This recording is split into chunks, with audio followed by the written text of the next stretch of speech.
Assalamualaikum warahmatullahi wabarakatuh.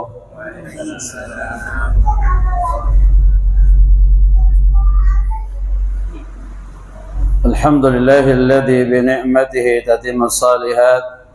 Asyhadu an la ilaha illallah wahdahu la syarika lah wa asyhadu anna Muhammadan 'abduhu wa rasuluhu amma ba'd.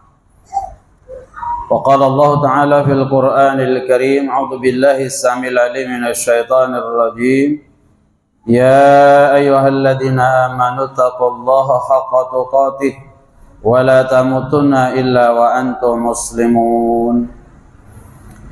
Hadirin ibu-ibu, bapak-bapak, saudara-saudara jemaah kaum muslimin sidang salat maghrib yang dimuliakan dan dicintai Allah Subhanahu wa taala.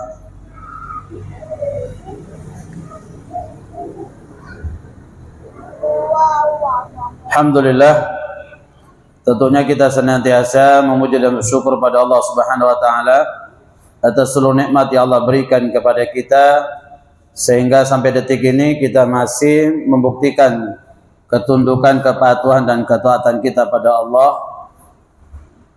dengan melaksanakan salat maghrib secara berjamaah dan berbagai macam aktivitas ibadah dan amal soleh yang lainnya. Mudah-mudahan kita senantiasa ditetapkan dalam keistiqomahan, diberikan hidayah oleh Allah Subhanahu wa taala, diberi maunah oleh Allah Subhanahu wa taala, ditunjukkan jalan yang lurus dan diberikan keselamatan fid dunya wal akhirah insyaallah. Hadirin jamaah dimuliakan di sini Allah Subhanahu wa taala.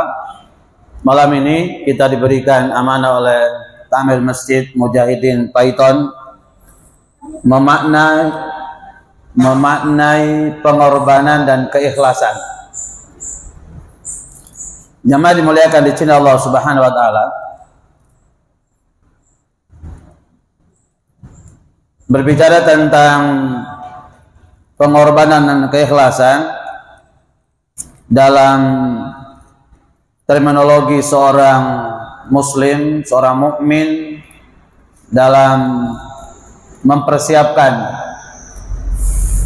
perbekalan menuju kepada sidang pengadilan di yaumil mahsyar nanti, tentunya dua hal itu tidak bisa dipisahkan.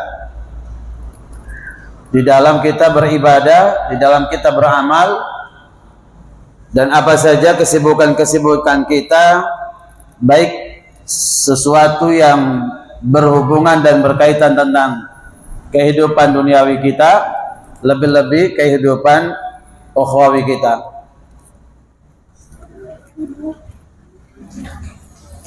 Mari kita perhatikan ketika kita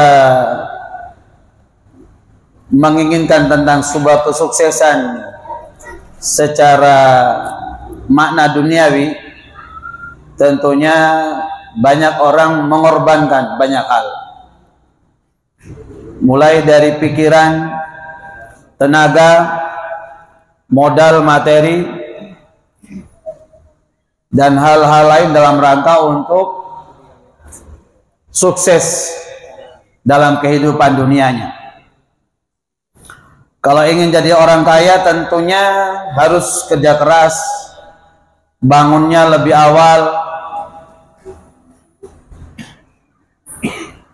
kadang tidak kenal siang, tidak kenal malam, hujan, panas, tidak dihiraukan. Kadang-kadang sakit pun masih berusaha bekerja. Apalagi ada tuntunan dari DPR-nya. Artinya bahwa untuk menjadi orang kaya harus berkorban. Ya, mulai tadi hal-hal yang kita sebutkan, walaupun dalam urusan kesuksesan dunia banyak orang yang tidak memperdulikan dalam persoalan tentang keikhlasan, bahwa kesibukan, kelelah-letihan dia di dalam mencari sesuap nasi itu harusnya kemudian diiringi dengan tujuan yang benar. Dari niat dan tujuan harus selaras, mardhatillah, mencari keridhaan Allah Subhanahu wa taala. Inilah yang kemudian membedakan antara urusan-urusan dunia, urusan-urusan adat, dan urusan yang menyangkut ibadah. Makanya konsep kehidupan seorang mukmin itu segala sesuatu yang dia kerjakan, dia lakukan dalam kehidupan dunia ini, niatnya harus ibadah. Kalau niatnya ibadah, maka lelah letih yang dia lakukan di dalam urusan dunianya pun menjadi wasilah Allah gugurkan dosa-dosanya. Kakinya yang tertusuk duri, ban sepeda motor, ban mobilnya bocor karena paku dan yang lainnya, asalkan dia ikhlas, dosa-dosanya berguguran bagaikan daun-daun kering yang berguguran. Itulah yang kemudian menjadi asbabul wurud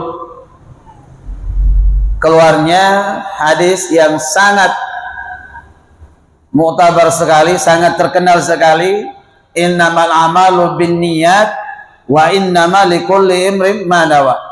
Wa man kanat hijratu ila Allah wa rasulih fa hijratu ila Allah wa rasulih. Wa man kanat hijratu lid dunya yusibha aw imrati yankiha fa hijratu ila ma hajar ilaihi. Hadis ini berkaitan tentang seorang laki-laki yang mendambakan seorang wanita namanya Ummi Qais. Wanita yang sangat cantik dan jelita. Tidak ada wanita Python yang kecantikannya lebih dari Ummi Qais ini. Sangat cantik sekali. Sehingga kemudian sahabat yang tadinya tidak ada keinginan, tidak ada niat untuk hijrah bersama Nabi dan para sahabat, karena melihat wanita pujaannya, wanita yang diinginkan, diidam-idamkan kembang desa ini, hijrah bersama Nabi dan para sahabat, tidak ada pilihan lain kecuali dia juga harus hijrah. Jadi para sahabat ketika meninggalkan Mekah, tempat kelahiran mereka, ini menunjukkan mereka sudah berkorban. Mereka sudah berkorban dengan memisahkan diri mereka dengan keluarga yang mereka cintai karena tuntutan keimanan. Mereka meninggalkan harta yang mereka kumpulkan selama ini karena mengikuti Rasulullah yang mereka cintai. Meninggalkan sanak famili, sahabat, dalam rangka untuk memurnikan keimanan mereka. Maka mereka tinggalkan Mekah menuju kepada Madinah. Maka Nabi mengatakan, sera-sera orang yang hijrahnya, berangkatnya, dia tinggalkan Mekah ke Madinah, motifnya, tendensiusnya, tujuannya karena Allah dan Rasulnya, maka dia mendapatkan pahala dari Allah dan Rasulnya. Dan sera-sera orang yang berangkat hijrahnya bukan karena Allah dan Rasulnya, tapi urusan dunia yang dia kejar, urusan wanita yang ingin dia nikahi, urusan perdagangan yang dia inginkan laba keuntungannya, fahijratu ila ma hajar ilaihi, maka dia mendapatkan apa-apa yang berurusan dengan niat keduniaannya tanpa mendapatkan pahala dari Allah dan Rasulnya. Sama-sama berkorban, sama-sama berkorban. Yang satu berkorban meninggalkan Mekah, meninggalkan saudara, sanak, famili, tretan, meninggalkan harta, meninggalkan banyak kenangan karena ikhlas mencari keridhaan Allah Subhanahu wa taala. Sedangkan yang satunya dia tinggalkan, dia korbankan keluarga, berpisah dengan sanak famili, dengan sahabat, dengan kekayaan yang ditinggalkan dan seterusnya, tetapi dia tidak ikhlas karena Allah, melainkan ada niat-niat tersembunyi, yaitu niat yang berurusan dengan dunia, wanita yang dia incar untuk dinikahinya. Jamaah dimuliakan di sini Allah Subhanahu wa taala. Maka mari kita perhatikan banyak sekali ayat-ayat yang berkaitan tentang pengorbanan dan keikhlasan itu sendiri. Di antaranya bisa dilihat di surah Az-Zumar ayat 11 sampai ayat 14. Allah berfirman, "A'udzu billahi samil alim minasy syaithanir rajim. Qul inni umirtu an a'budallaha mukhlishan lahud-din wa umirtu li an akuna awwalal muslimin. Qul inni akhafu in 'asaytu rabbi 'adaba yawmin 'azim. Qul illaha a'budu mukhlishan lahu dini."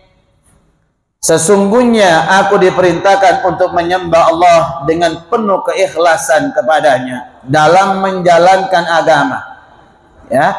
Jadi Rasulullah dan orang-orang beriman diperintahkan untuk menyembah kepada Allah dengan penuh keikhlasan di dalam menjalankan ketaatan, dalam bersyariat, dalam beragama, di dalam mengamalkan nilai-nilai yang diajarkan oleh Allah dalam kitabullah dan sunnah Rasulullah dalam hadis-hadis yang sahih. Dan aku diperintahkan agar menjadi orang yang pertama-tama berserah diri. Ya. Dan aku diperintahkan menjadi orang yang pertama berserah diri.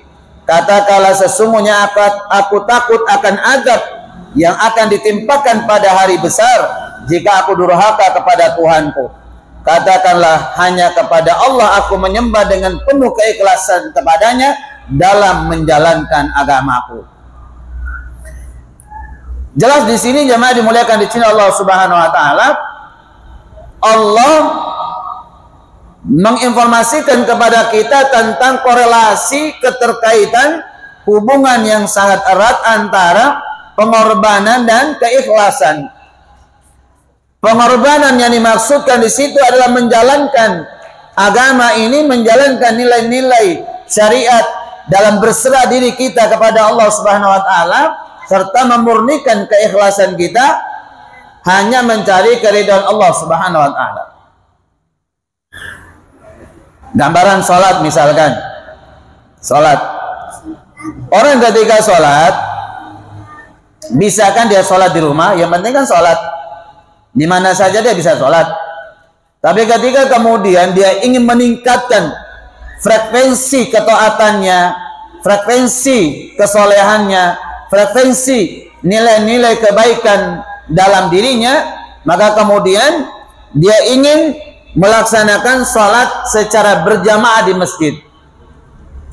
Walaupun mungkin dia sedang sibuk, walaupun mungkin sedang hujan lebat, walaupun mungkin gelap gulita, tidak ada penerangan, dia kan enak di sini. Kalau daerah saya gelap gulita, pada daerah-daerah tertentu tidak ada PLN. Jadi kalau orang ke masjid itu pakai senter, ya, belum lagi hujan lebat, lumpur lagi, enak kita di sini, ya enak. Jadi pengorbanan dia mau berangkat ke masjid saja, masya Allah, ya. Nilainya berbeda. Ya. Orang sholat dalam kondisi waktu tenang dengan waktu di mana genting, berbeda nilai kebaikannya.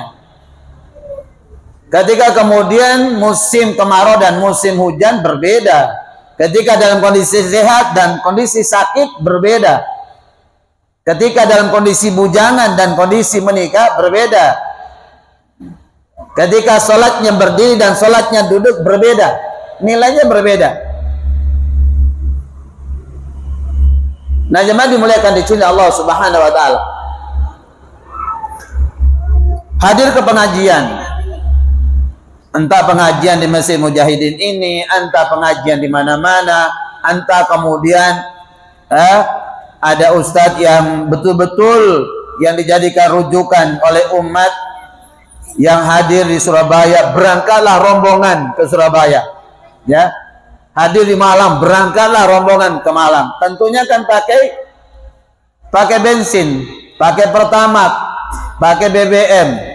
Berkorban dia, berkorban, materinya dia keluarkan. Lewat tol, pakai e-tolnya juga. dia tinggalkan pekerjaannya, waktunya kebersama dengan keluarganya, dengan temannya dan lainnya, dalam rangka untuk menuntut ilmu. Berangkat dia dalam pengajian akbar, tinggal kemudian memasang niat ke sana pengajian dalam rangka agar ingin tahu ustadz ini yang mengisi, ingin kemudian bertemu berkenalan dengannya, bisa selfie bareng dengan beliau, atau memang niatnya ikhlas mencari keridhaan Allah dengan wasilah hadirnya ustadz tersebut memberikan tausiah, kita bisa mengambil ilmu dan pelajaran yang disampaikan oleh beliau. Nah, di sini perbedaannya di situ. Jadi pengorbanan kadang-kadang tidak dibarengi dengan keikhlasan, maka kemudian pengorbanan itu sia-sia, apapun jenisnya. Entah itu ibadah, entah itu ketaatan, entah itu amal soleh, entah itu urusan dunia, apa yang dia korbankan lalu tidak diiringi dengan keikhlasan, maka kemudian pengorbanan itu sia-sia. Banyak orang berkorban untuk sebuah tradisi, ya, sebuah budaya, ya. Niatnya bukan karena Allah, karena tuntutan. Jadi dia nggak mendapatkan apa-apa kecuali kerugian di dunia.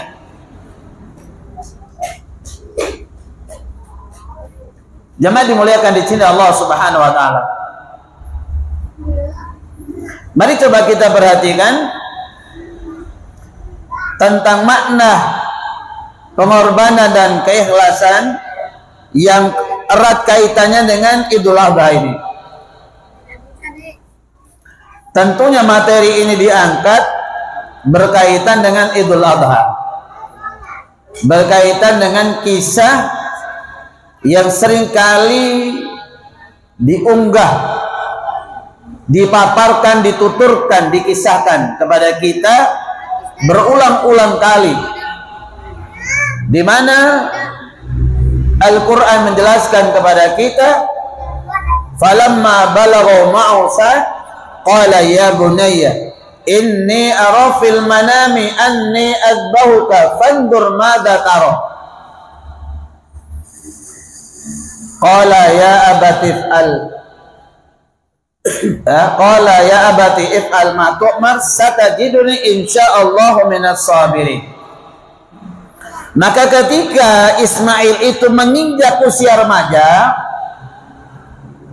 di mana dia mampu membantu ayahandanya Nabiullah Ibrahim alaihissalam, tiba-tiba datanglah perintah wahyu dalam bentuk mimpi, dan mimpi itu berulang-ulang kali. Dan Nabiullah Ibrahim meyakini itu adalah wahyu, itu adalah perintah, karena mimpinya berulang-ulang kali. Lalu kemudian dia katakan kepada putranya, ya bunayya, wahai ananda yang aku cintai, aku kasih, aku sayangi, inni ara fil manami, di dalam mimpiku sesungguhnya, anni adbauka, aku diperintahkan Allah untuk menyembelih, fandur madza tara, remah menurut pendapatmu nak. Qala, sang anak yang tersibgo tercelup pewarnaan tentang nilai-nilai tarbiyah Islamiyah, pendidikan Islam dari ayahandanya yang dikenal dengan abad tauhid, bapaknya tauhid dari seluruh para nabi. Lalu kemudian sang anak menjawab, ya abati, wahai ayahandaku yang paling aku cintai, aku sayangi, aku kasihi, if'al ma tu'mar, lakukan apa yang telah Allah perintahkan kepadamu ya ayahandaku, satajiduni insyaallah minas sabirin, niscaya engkau mendapati aku menjadi anak yang sabar menghadapi ketetapan takdir penyembelihan terhadap diriku. Jemaah dimuliakan di sisi Allah Subhanahu wa taala. Nabiullah Ibrahim itu lama sekali tidak punya keturunan. Istrinya mandul, ibunda Sarah mandul, gak hamil-hamil, sudah usia tua, ya. Lalu kemudian Nabiullah Ibrahim diberikan oleh raja seorang budak namanya Ibunda Hajar. Lalu kemudian Ibunda Hajar ini mengalami kehamilan dan Ibunda Sarah juga hamil. Dua-duanya hamil. Allahu Akbar. Ibunda Sarah melahirkan Ishak yang garis keturunan sampai kepada Nabiullah Isa alaihissalam, dan kemudian Ibunda Hajar melahirkan Ismail yang garis keturunannya sampai kepada Rasulullah Muhammad sallallahu alaihi wasallam. Secara psikologis, orang yang sudah lama sekali mengidamkan, menginginkan, mencita-citakan memiliki keturunan, ya, memiliki keturunan, nggak usah disembelih. Lalu kemudian anak ini mau dikasihkan kepada saudaranya yang sudah lama nggak hamil juga, mau diadopsi. Kira-kira menurut sampean mau nggak? Sampean punya istri lama nggak hamil-hamil, lalu dikasih kehamilan, lahirlah anak, sampean ngasih kepada saudara kandung sampean yang juga lama tidak hamil untuk diadopsi. Kira-kira mau nggak sampean? Pak, ternyata nggak usah ya, nggak usah yang kemudian sini nggak punya anak lalu punya anak, ini sudah punya anak banyak gitu saja, mau dikasihkan ke saudara kandungnya belum tentu mau. Enak sekali saya yang lahirin, saya yang capek sakit perut, mau diadopsi sama hamil, padahal saudara kandungnya. Ya, ini kisah nyata. Istri saya pada usia pernikahan berapa tahun itu mengalami keguguran. Istri pertama saya ini ceritanya. Lalu kemudian adik ipar ini hamil anak yang kedua, dan ternyata lahirnya kembar. Nah, kata bapak mertua, Fat itu istri saya, adik ini ambil kamu sudah, katanya bapak mertua. Bapaknya yang adik kandungnya istri saya juga oke, sepakat. Ke rumah kita kan jempetan begini, tapi adik ipar gak mau. Adik ipar gak mau, ya. Akhirnya di tahun ke-10 saya harus menambah istri. Dari istri kedua itulah lahirlah keturunan. Ya, boleh ditiru, tapi sebaiknya jangan. Kalau belum siap, takut hancur gak karuan rumah tangga. Amin.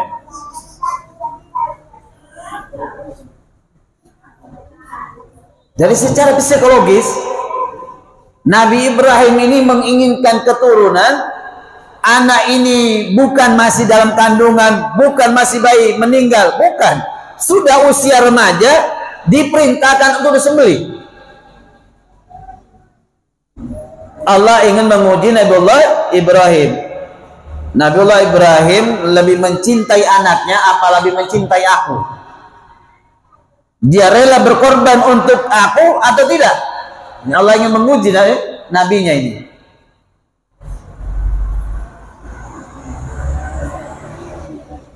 Walaupun Nabiullah Ibrahim sangat mencintai keturunannya, anaknya ini, tetapi cintanya dia kepada Allah jauh lebih besar, jauh lebih tinggi, jauh dari segala-galanya. Walaupun anaknya harus dia korbankan, harus dia sembelih dengan tangannya sendiri, karena ini adalah perintah. Walladzina amanu asaddu hubbalillah. Dan orang-orang yang beriman itu sangat tinggi rasa kecintaannya kepada Allah Subhanahu wa taala. Maka jamaah dimuliakan di sini Allah Subhanahu wa taala, panjenengan mempelajari sirah akan menemukan banyak sekali sahabat yang rela meninggalkan orang tua yang mereka cintai. Misalkan Mus'ab bin Umair, manusia yang paling dia cintai adalah ibunya. Tapi begitu hidayah itu datang, waktu dia mengintip pengajian di rumah Arqam bin Abil Arqam, Mus'ab bin Umair lalu kemudian menyatakan keislamannya, dan ketika ketahuan oleh ibunya dia telah meninggalkan agama nenek moyangnya, maka kemudian dia dipenjara di bawah tanah. Ya.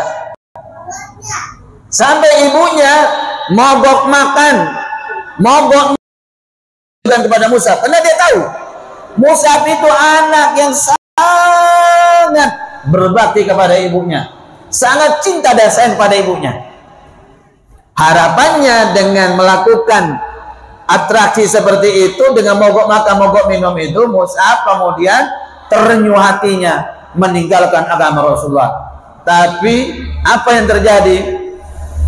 Kata Mus'ab, wahai ibunda, kalau ibunda itu punya nyawa 100 nyawa, ya, bahkan lebih, dan nyawa itu, roh itu keluar satu persatu dari tubuh ibu, satu persatu, ya, sampai selesai, wallahi Mus'ab tidak akan keluar dari agama Rasulullah. Jadi Mus'ab berkorban. Mus'ab itu laki-laki yang sangat tampan, ya, kemudian dia dari keturunan ningrat, pakaiannya sangat mewah, harum tubuhnya, jarak sekian meter sudah tercium aromanya. Wanita kalau melihat ketampanan Mus'ab, lalu kemudian air liur mereka meleleh saking tampannya Mus'ab ini. Tapi waktu kematian Mus'ab itu Nabi menangis. Karena ketika kemudian kain itu ditarik menutupi kakinya, kepalanya kelihatan. Ketika ditarik ke kepala, kakinya kelihatan. Sampai Nabi merintahkan sahabat agar menutupi kakinya dengan rumput. Apa kata Nabi? Ya Mus'ab, engkau adalah pemuda yang dulunya kaya raya, kehidupanmu gemerlap, sangat mewah, tapi begitu kau jadi seorang muslim, kehidupanmu sangat sederhana karena cintamu pada Allah dan Rasul. Wallahi Allah telah menjanjikan surga buatmu Mus'ab. Banyak sahabat yang waktu peperangan bertemu dengan ayah kandungnya, anak berperang dengan ayah kandungnya, ayah kandung berperang dengan anaknya. Beban psikologis. Mereka rela membunuh orang yang mereka cintai karena tuntutan iman. Berkorban mereka. Sahabat berkorban dengan harta, membeli kuda, tombak, panah, tameng, lalu kemudian makanan, logistik untuk persiapan dalam peperangan. Bahkan kemudian dalam perang Tabuk, Rasulullah mengumumkan, siapa di antara kalian yang ingin berbisnis, berdagang, berniaga dengan Allah. Hari ini perang Tabuk, perang dalam musim kemarau sangat paceklik, perjalanan jauh, medannya berat. Datanglah Abu Bakar memberikan seluruh hartanya. Nabi bertanya, lah terus untuk keluargamu, kalau kau serahkan semua, Allah dan Rasulnya jaminanku. Datang Umar bin Khattab memberikan separuh hartanya. Utsman bin Affan memberikan harta yang banyak sekali. Abdurrahman memberikan harta yang banyak sekali. Para sahabat berkorban dengan apa yang mereka miliki. Pengorbanan itu yang diajarkan oleh ayahanda kita Nabi Allah Ibrahim alaihissalam, sampai kemudian siap menyembelih anak yang dia cintai.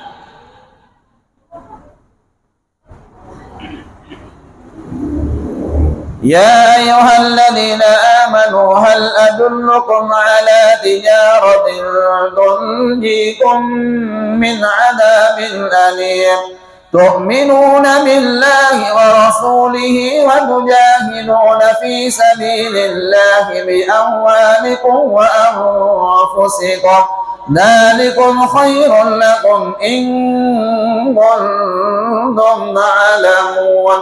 Hai orang-orang yang beriman, maukah aku tunjukkan kepada kalian suatu perdagangan, bisnis, jual beli, transaksi antara kalian dengan Allah Subhanahu wa taala yang kalian mendapatkan laba yang fantastis, spektakuler. Bonusnya kalian dijauhkan dari adab Allah Subhanahu wa taala. Syaratnya kalian beriman kepada Allah, beriman kepada Rasulullah Muhammad SAW, lalu kau iringi keimananmu itu dengan berjihad di jalan Allah, dengan harta yang kau miliki, dengan jiwa yang kau miliki. Itu jauh lebih baik jika kalian adalah orang-orang yang masih waras akalnya untuk memahami persoalan ini. Disuruh kita berkorban, Allah nyuruh kita berkorban, korban harta, korban diri kita. Kalau sudah waktunya agama minta jiwanya kita korbankan, korbankan.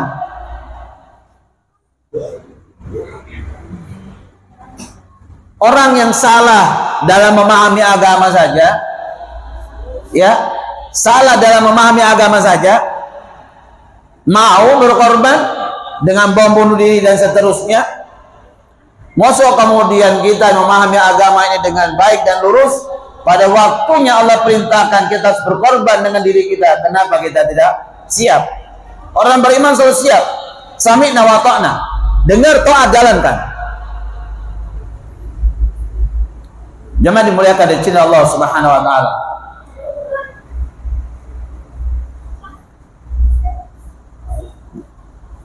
Antara pengorbanan dan keikhlasan, disitulah persoalannya.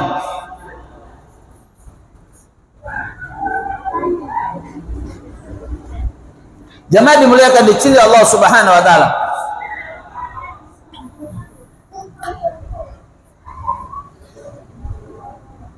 Ketika kemudian Nabiullah Ibrahim saat mata pisau yang tajam siap menggorok leher putranya Ismail alaihissalatu wassalam, Allah hadirkan malaikat membawa seekor kibas sebagai penggantinya.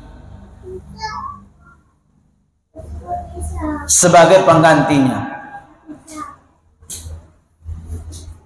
Lalu kemudian menjadi sebuah syariat. Millat abina Ibrahim Hanifah. Kita mengikuti agama yang dibawa oleh Nabiullah Ibrahim ayahanda kita, agama yang hanif, agama yang lurus, yaitu syariat berkurban. Syariat berkurban.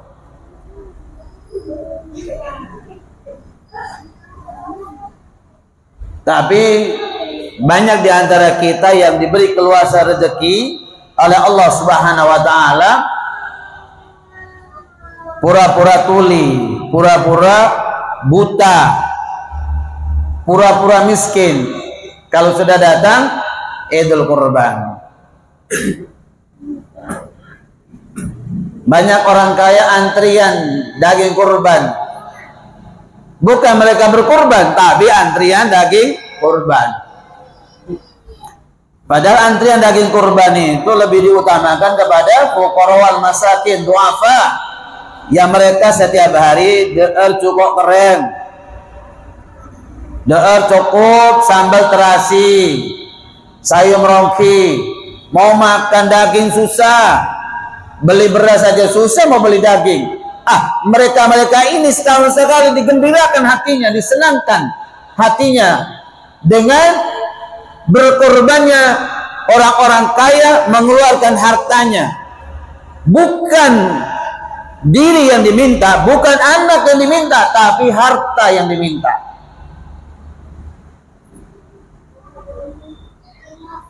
Jemaah dimuliakan di sini Allah Subhanahu wa taala. Makanya berkorban itu adalah bagian dari mengembalikan nilai-nilai kemuliaan dalam diri kita dan menghadirkan kewarasan pada diri manusia itu sendiri. Orang berkorban itu orang waras, Pak. Orang yang berkorban dalam tanda petik orang punya uang, ya. Orang punya uang lalu dia berkorban itu orang waras, Pak. Kalau orang punya uang lalu tidak berkorban, itu orang akalnya sudah trouble, Pak. Akalnya trouble. Mak bisa ada iya. Mari coba kita ya perhatikan baik-baik. Hidup kita ini dari siapa? Yang punya kehidupan ini siapa, Pak? Pak, Sendi odi ini kasera. Bersuara lah Pak. Maksud saya tanya, saya jawab sendiri. Tolonglah Pak pengertiannya. Sendi odi ini kasera Pak. Allah. Berjamaah dia kan nyaman suaranya Pak. Sendi odi nikah pangeran Pak ya. Kita bisa hidup ini semua karena nikmat dari Allah. Mata bisa melihat, telinga mendengar, organ-organ yang begitu mahal, syaraf-syaraf yang jelimet yang luar biasa. Mahalnya yang ada di tubuh kita ini semua dari Allah. Sendi harta saya Pak. Sendi harta saya. Allah Pak. Buktinya waktu kita lahir kita nggak bawa harta. Buktinya kita kerja keras belum tentu dapat harta Pak. Belum tentu. Ya. Belum tentu kita dapat harta Pak. Orang kerja keluar dari rumah pagi-pagi jam 2, jam 3, jam 4 sudah di pasar. Belum tentu Pak jadi orang kaya Pak. Belum tentu.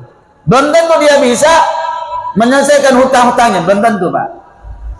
Kerja itu bagian sunatullah, ikhtiar. Penentu rezeki itu dari Allah Subhanahu wa taala. Lah, yang punya harta itu kan Allah. Yang punya kehidupan ini kan Allah. Yang punya segala-galanya ini kan Allah. Makanya kenapa di suratul Fatihah itu Alhamdulillahi Rabbil Alamin. Kita memuji pada Allah. Segala puji hanya milik Allah Rabbul Alamin. Dia yang memiliki alam semesta ini. Kaifa takfuruna billahi wa kuntum amwatan fa ahyaakum thumma yumitukum thumma yuhyikum thumma ilaihi turja'un. Allah bertanya kepada manusia menggunakan istifham ingkari, sebuah pertanyaan yang tidak butuh jawaban, karena orang yang orang yang diajak bicara oleh Allah itu ngerti sekali. Manusia, bagaimana mungkin kamu itu mengkufur nikmat Allah? Bukankah dahulu kamu gak ada? Dulu kita gak ada Pak. Lalu kemudian kita masuk pada fase berikutnya alam arwah. Dari alam arwah masuk ke fase berikutnya alam rahim. Dari alam rahim ini fase berikutnya alam dunia, dan dunia. Kaifa takfuruna billah? Bagaimana mungkin kamu mengkufuri nikmat-nikmat yang Allah berikan dalam kehidupan kalian? Bukankah dulu kalian tidak ada? Tsumma yumitukum, lalu kemudian tsumma yuhyikum, lalu kemudian Allah hidupkan, Allah lahirkan kita di muka bumi melalui perantaran ibu kita. Tsumma yumitukum, setelah kita hidup ini kita mati. Tsumma ilaihi turja'un, lalu kemudian kita akan dikembalikan oleh Allah, bertemu dengan Allah di mahsyar, mempertanggungjawabkan seluruh nikmat yang Allah berikan kepada kita. Fa aina tadhhabun, setelah kamu hidup di dunia mau kemana? Demak sampean, ya mati. Setelah di dunia demak sampean Pak, ya mati.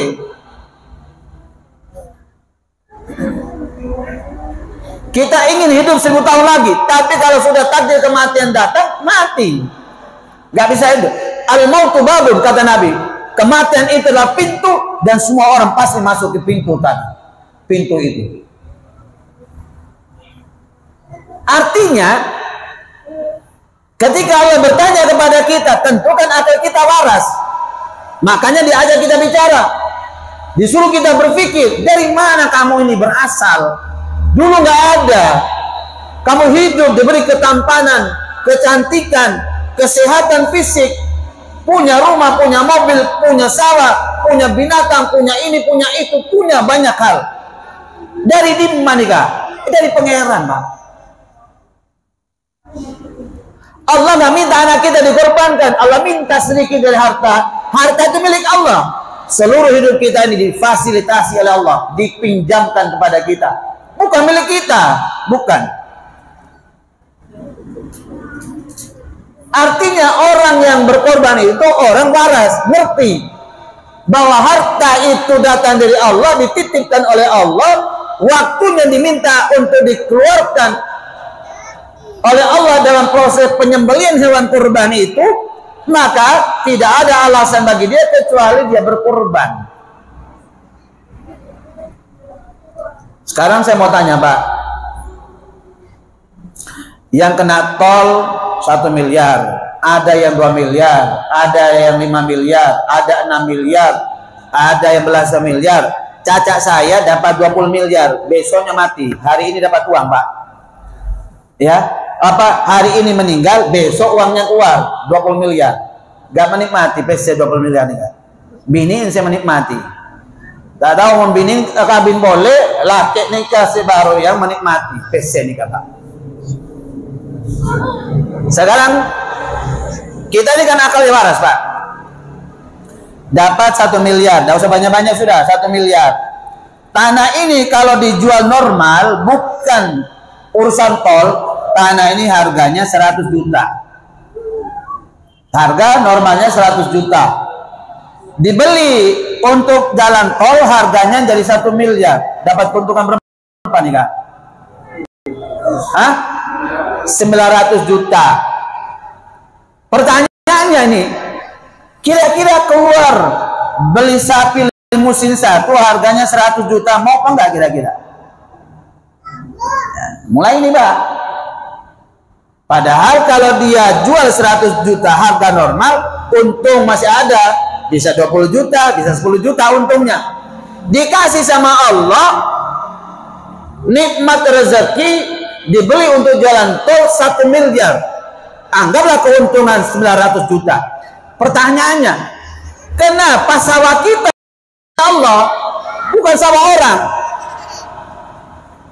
Nah ini enggak.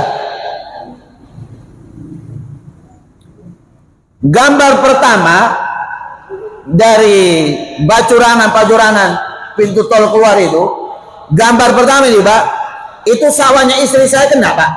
Oh, alhamdulillah, berangkat haji plus, Bang, katanya istri saya. Tidak, kalau seluruh keluarga 6 bersaudara ini berangkat haji plus. Caan tan bini nih, Pak. Abang saya belikan mobil buat dakwah biar nggak masuk angin. Alhamdulillah. Caan gula nih, Pak. Karena banyak pertimbangan, banyak rumah yang kena ini seterusnya.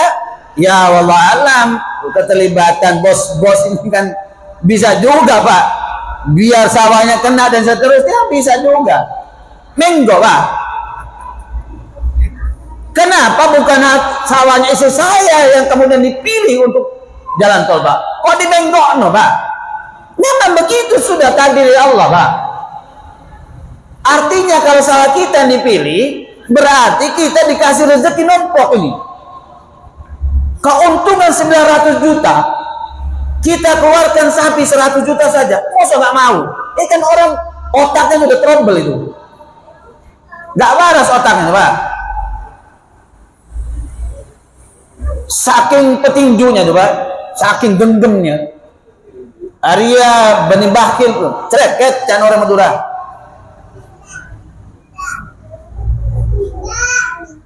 Padahal Allah kasih segala-galanya. Untuk suruh berkorban saja, ya Allah banyak pertimbangan. Jemaah dimuliakan di sini Allah Subhanahu wa taala. Makanya kemudian muncul pertanyaan, yang lebih mulia itu binatang apa manusia? Pertanyaannya muncul ini. Yang lebih mulia nih ke menungso apa binatang? Manusia mulia itu kena akalnya. Manusia itu endi akal, endi syahwat. Endi akal, endi syahwat. Malaikat endi akal, sobong syahwat, Pak. Malaikat akabin, Pak. Di mana malaikat akabin, Pak? Malaikat ada, Pak. Nah, syahwatnya sobong, Pak, malaikat juga, Pak. Manusia bisa mulia, lebih mulia daripada malaikat. Manusia bisa hina, lebih hina daripada binatang. Binatang nikah sobong akal, Pak. Ini syahwat, Pak. Jadi binatang itu nggak ngurus, ibunya melahirkan, mohon binatang timbul syahwatnya, embune perkosa. Binatang nih Pak. Maka ketika ada inces hubungan seks darah, bapak dengan anak, ibu dengan anak, paman dengan ponakan, kakek dengan cucu, Arya lebih hina daripada binatang dia. Karena di akal. Kan dia Pak. Binatang itu rumput tetangga disikat Pak. Dah ngurus Pak. Tapi kalau menungso istri tetangga disikat berarti lebih daripada binatang ya Pak. Kan di akal Pak. Jamaah dimuliakan di sini Allah Subhanahu wa taala. Buka di surat An-Nahl itu Allah ceritakan kisahkan keunggulan binatang Pak. Binatang itu dari suaranya ya, dari suaranya bisa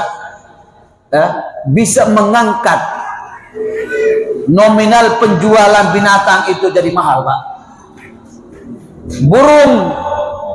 Burung yang dipakai untuk konteks itu harganya variatif Pak, sampai 1 miliar 2 miliar ada Pak. Betul Pak. Binatang nih Pak.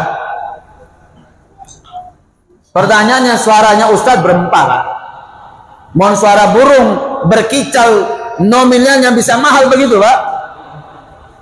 Akas dulu pernah punya burung perkutut harganya 1 miliar, lepas Pak. Yang nemukan dibawa ke dele Pak, suruh pilih. Goblok pancen orang yang nemukan Pak. Harganya 1 miliar burung itu Pak. Intol dikerahkan semua, kerahkan, nemukan burung Pak di Kademangan sana. Orang awam Pak, beri sepeda motor anyar Pak. Oh senang sekali Pak. Padahal kalau oneng Pak harga burung akasnya Pak 1 miliar Pak. Konsuaran melolo Pak, harganya 1 miliar Pak.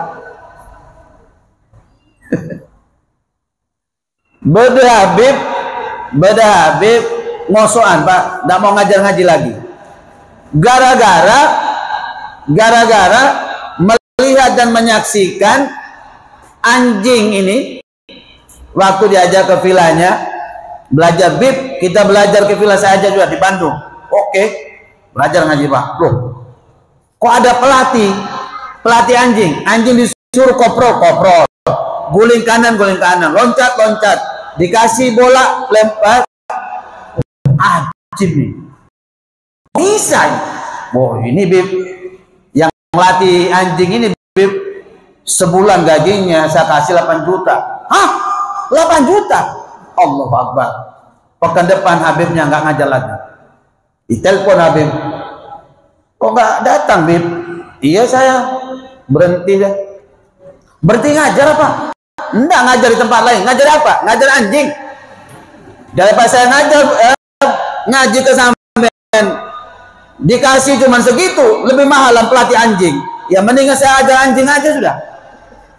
Jadi guru-guru ngaji itu lebih mahal anjing Pak. Yang latih anjing lebih mahal Pak. Berarti binatang lebih mahal Pak, lebih mulia Pak. Mulai dari bulunya, ya, mulai dari kulitnya dimanfaatkan, dikelola, tas kulit, sandal kulit, jaket kulit. Ini mah pada kulit manusia jadi tas kulit Pak. Tas manusia, kulit manusia Pak. Jadi mah Pak.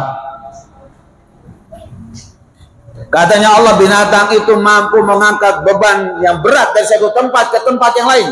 Kamu tidak sanggup. Mau jadi dokar Pak, lotot semua tulang belulang amin Pak, jadi dokar Pak. Tak usah jauh-jauh pun, dari Masjid Mujahidin sampai jadi dokar. Yang naik tak usah banyak-banyak. Gerobaknya siapkan, penumpangnya 1 Pak. Sera jadi jadi ganti kudanya Pak. Sampai perteluan gudang garam Pak, langsung muntah darah Pak. Masya Allah. Jadi ustadzah insya Allah nanti. Amin. Ya nak ya. Jadi ustadzah ya. Allahu Akbar. Biasanya orang lihat saya takut Pak. Jengkuk nih kalau takut Pak. Ini anak-anak tak takut Pak. Ya, dia tengkol ya Pak. Jadi ustadzah nih kan. Terus ngomong ya. Nah ya, Masya Allah.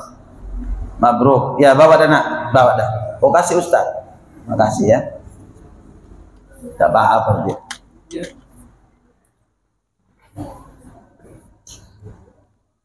Dari darah dan kotoran binatang itu bisa mengeluarkan susu yang bermanfaat untuk manusia. Susunya dikasih berbagai macam merek, Pak. Ya, diminum oleh kita, anak kita, cucu kita minum susu itu, Pak. Dia memberi susu ASI jual, Pak. Ya, tidak ada, Pak. Daging binatang, rebutan, Pak. Rebutan. Saya waktu ikut panitia dulu, awal-awal saya lihat. Gara-gara rebutan, ya, rebutan kakinya, ya, tuh kena pisau, Pak. Darah mengucur, Pak. Rebutan, Pak. Panitia, mak bisa rebutan kaki, Pak. Allahu Akbar. Disuruh antarkan daging ke sana, dagingnya korupsi, Pak. Oh, kok ini kisah nyata nih, Pak? Ya korupsi, Pak. Padahal tiap hari makannya enak loh. Kok Mas? Saya, Pak, musim kurban gini, Pak, makan sate gulai itu nggak seberapa, Pak. Mendingan makan ikan. Tapi nanti sebulan 2 bulan baru mau, Pak. Karena blenger, Pak, blenger. Lihat dagingnya blenger, Pak. Orang dia antri rebutan sampai sikut, sampai injak, sampai ada meninggal gara-gara rebutan daging. Dimana pada daging manusia ada, Pak? Semantap ya kancan-kancan. Masya Allah, Pak, ya, binatang. Jadi jamaah dimuliakan, dicinta Allah Subhanahu Wa Taala. Jadi kita diajarkan berkorban dalam apa saja. Di antaranya Nabiullah Ibrahim mengajarkan bagaimana kita meletakkan cinta kepada Allah diutamakan sehingga kita mampu melakukan segala hal walaupun banyak orang susah untuk melakukannya. Karena motifnya berbeda, dorongannya berbeda, tujuan yang dicapai pun berbeda. Adzan masuk. Oh, Masya Allah.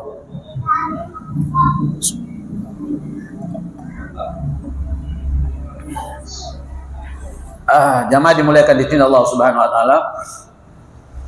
Insya Allah itu sedikit pemaparan tentang makna pengorbanan dan keikhlasan.